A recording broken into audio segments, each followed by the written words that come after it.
Oke, terima kasih telah mengklik video ini dan welcome back to my channel. Apa kabar teman-teman semuanya? Moga teman-teman pada sehat, bahagia, dan membahagiakan tentunya. Jadi, kali ini narasumber Google akan membahas sebuah kota unik di Jepang, yang mana yang katanya kota tersebut dihapuskan dari peta, teman-teman. Nah, kenapa bisa seperti itu? Yuk mari kita bahas. Tapi seperti biasa, sebelum lanjut ke topik pembahasannya, saya nggak bosan-bosan mau ngingetin buat teman-teman yang belum subscribe. Teman-teman wajib subscribe channel ini terlebih dahulu, nyalain notifikasinya juga, dan langsung saja, inilah narasumber from Google. Ya, jadi teman-teman juga pastinya udah pada tahu gitu kan selintas tentang image negara Jepang yang merupakan salah satu negara di Asia yang dikenal akan kreativitas penduduk dan juga kemajuan teknologinya. Bahkan tingkat disiplinnya pun sangat-sangat amat menginspirasi banyak negara, teman-teman. Oleh karena itu, banyak negara-negara berkembang di wilayah Asia yang menjadikan Jepang sebagai kiblat untuk memajukan wilayahnya. Maka tak heran jika banyak wisatawan asing yang ingin mengunjungi negeri matahari terbit ini. Selain kreatif dan perkembangan teknologinya yang maju, Jepang juga dikenal sebagai negara yang bersih dan seperti yang saya katakan tadi, teman-teman, disiplin.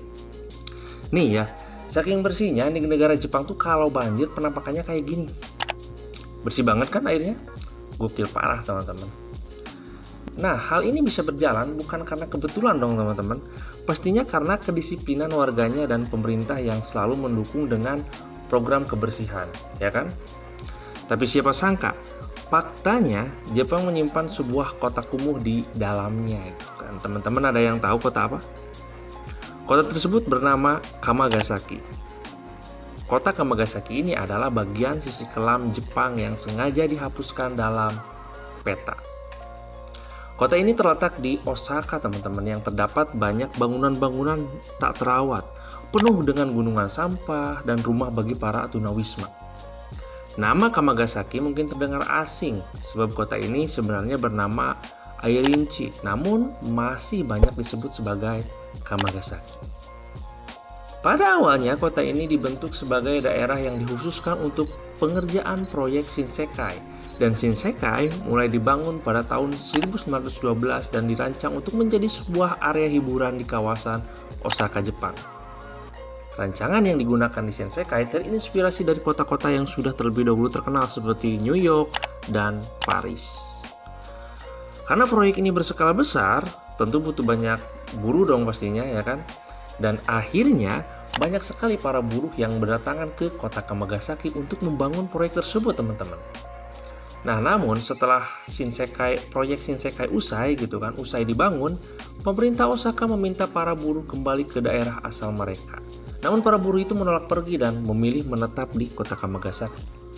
Para buruh yang telah menganggur pun berkumpul di kota kecil ini dan membuatnya seolah tidak mengalami kemajuan apapun, teman-teman. Sebagai pusat kemerosotan terbesar Jepang, daerah ini akhirnya banyak dihuni oleh pengangguran, gelandangan, dan lansia. Tingkat kebersihan yang kurang baik hingga kehidupan masyarakat di sana menjadi pertimbangan pemerintah untuk menghilangkan daerah ini dari peta. Hingga kini puluhan ribu pengangguran masih menetap di kota tersebut. Betapa kontrasnya Kamagasaki dengan kota lainnya di Jepang terlihat jelas dalam kehidupan sehari-hari penduduknya. Mereka kerap mengantri di pusat lowongan pekerjaan yang ada di kota Kamagasaki, meski tak jarang pulang dengan tangan kosong. Lalu pada sore harinya, para penduduk akan datang ke pusat kesejahteraan warga untuk mengambil jatah konsumsi dari pemerintah. Kemudian mereka akan berebut mencari tempat tidur yang nyaman saat hari beranjak malam. Untuk menutupi keberadaan kota Kamagasaki, bahkan pemerintah setempat sengaja menghapus kota tersebut dari peta, yang tujuannya agar tidak ada wisatawan yang dapat berkunjung ke sana, teman-teman. Lalu bagaimana caranya kalau misalkan kita lagi di Jepang dan pengen tahu tempat itu gitu kan, kota tersebut. Jadi ketika teman-teman mau ke sana, teman-teman nggak akan nemu penunjuk jalan yang jelas dan hanya bisa ke sana lewat penjelasan mulut ke mulut. Jadi intinya teman-teman mesti nanya ke warga di sana gitu kan. Karena seperti yang saya sudah jelaskan tadi bahwa Kamagasaki tidak masuk dalam peta Jepang. Dan sejatinya Kamagasaki sendiri bukanlah sebuah kota, teman-teman. Namun karena daerahnya yang luas, jadi bisa disamakan dengan kota. Pemerintah Jepang sendiri melakukan hal tersebut karena adanya pertimbangan-pertimbangan penting, mulai dari kebersihan di sana yang kurang baik hingga kehidupan masyarakatnya. Oleh sebab itu, bukan hal yang aneh kalau keberadaan Kamagasaki hanya bisa diketahui dari omongan satu mulut ke mulut yang lain gitu kan. Mulut ke mulut. Dan Kamagasaki sendiri, penduduknya pun diperkirakan ada 30.000 lebih dan sampai sekarang masih tinggal di sana, teman-teman. Banyak yang berprofesi tidak biasa tinggal di sana, teman-teman. Jika biasanya kita mengenal Jepang dengan pekerjaan yang dikenal maju, maka hal itu tidak berlaku buat kawasan ini. Alih-alih bisnismen, malah banyak pekerja kasar yang bahkan pengangguran yang ada di sana. Ada pula orang-orang yang melarikan diri dari kenyataan hidup dan jeratan hukum yang memilih menetap di tempat kumuh tersebut. Jadi teman-teman jangan kaget kalau banyak tunawisma yang tidur di emperan dengan sampah yang berserakan, karena memang wajar jika dilihat dari latar belakang para penduduknya. Oleh sebab itu adalah hal yang wajar jika Kamagasaki jadi sisi lain dari negeri Jepang. Tak lengkap kalau sebuah daerah kumuh tidak dibarengi dengan kriminalitas dan permasalahan pelik lainnya. Dan salah satu yang paling nampak dari kawasan tersebut adalah Yakuza. Bahkan mereka juga mendirikan kantor di sana. Buat teman-teman yang belum tahu tentang Yakuza ini gitu kan, penjelasan mendasarnya sudah saya bahas di episode yang ini.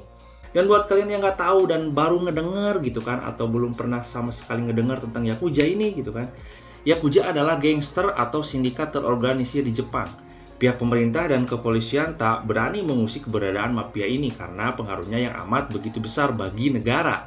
Bisa dibilang bahwa Yakuza adalah sebuah kelompok atau organisasi kriminal legal dan diakui pemerintah asal Jepang. Yakuza merupakan kelompok kejahatan terbesar di Jepang yang juga mencuri perhatian dunia.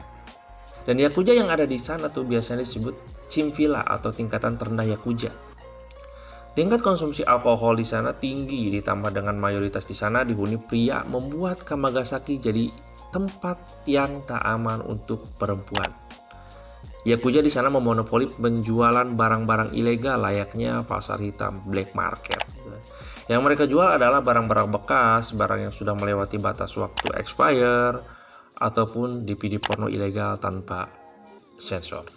Itu sangat mudah ditemukan di sana, teman-teman. Penjualan umumnya akan dilakukan kepada orang lokal saja oleh mereka. Apalagi barang-barang yang ilegal seperti DVD porno pasti akan disebutkan ada. Berkali-kali polisi pun merazia daerah tersebut. Demikian pula sekitar 80 penjual mendapat peringatan sangat keras agar tidak lagi berjualan di sana karena tak ada izin jualan. Namun tetap saja hal itu tidak bisa menurunkan angka penjualan ilegal di sana, teman-teman. Bahkan aktivitas kejahatan dan kekumuhan masih saja terjadi hingga kini. Tak hanya menjual barang-barang yang sudah expired, mereka pun menjual obat-obatan dengan apa adanya, sesuai dengan penjelasan yang ada di obat tersebut.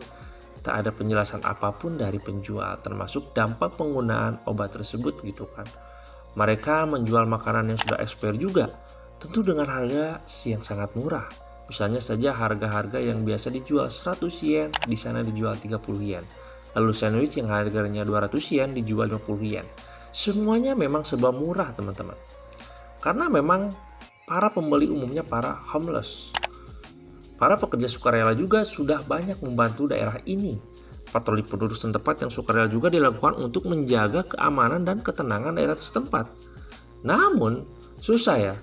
Masyarakat setempat yang umumnya memang sudah terbiasa kumuh gitu kan dan melakukan tindak kejahatan, tetap saja tak banyak berubah sampai kini. Karena memang kehidupan mereka sangat susah umumnya. Tidaklah heran warga di sana melakukan pekerjaan apapun, termasuk bekerja untuk kalangan Yakuza yang mendapatkan uang, walaupun dalam jumlah yang tidak besar. Yang penting bisa mendapat uang untuk menyambung kehidupan mereka. Begitulah banyak di antara mereka berpikir demikian. Satu hal lagi yang menarik juga gitu kan, kini masyarakat setempat sangat hati-hati sekali terhadap orang asing, teman-teman, yang datang ke sana. Mengapa demikian? Karena mereka menganggap gara-gara orang asing, apalagi semakin banyak yang datang, akan semakin menarik perhatian polisi. Karena para polisi itu berjaga-jaga ke sana, akibatnya kebebasan mereka untuk menjalankan bisnis kumuhnya tersebut sulit berjalan karena mendapat pengawasan polisi yang dulunya jarang polisi berkunjung ke sana, malah jadi ke sana. Nah, itulah tadi teman-teman, potret kota Kamagasaki di Jepang.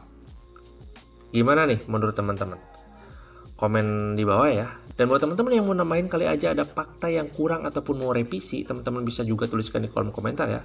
So segitu aja Narsumber from Google episode kali ini. Semoga konten ini ada sedikit manfaatnya. Thanks for watching and see you next video.